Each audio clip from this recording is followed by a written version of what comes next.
আওয়ামী লীগ সরকারের আমলে গুম, খুন ও নির্যাতনের শিকার ব্যক্তিদের পরিবারের সদস্যদের সাথে মত বিনিময় সভায় অংশ নিয়েছেন বিএনপির চেয়ারম্যান তারেক রহমান। রাজধানীর চিনমোট্টি সম্মেলন কেন্দ্রে চলছে আয়োজনটি। সভায় পরিবারের সদস্যরা তাদের অভিজ্ঞতা ও অভিযোগ তুলে ধরেছেন। সরকারের ন্যায় বিচার সংক্রান্ত পদক্ষেপ নিয়েও চলছে আলোচনা।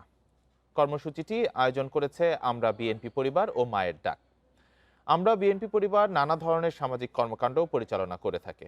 অন্যদিকে গুম হওয়া ব্যক্তিদের পরিবারের সদস্যদের নিয়ে মায়ের ডাক নামক সংগঠন গড়ে তোলেন সানজিদা ইসলাম তুলি।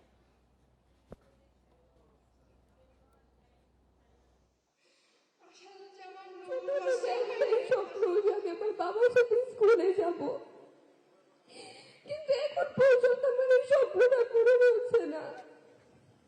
আমার এই স্বপ্নটা কি আদৌ পূরণ হবে?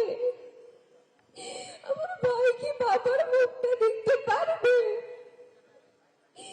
এই স্বাধীন দেশে কি আমাদের বিচার হবে? আমাদের বাবাদের কোথায়? আমাদের বাবাদের কেন গুম করা হয়েছিল?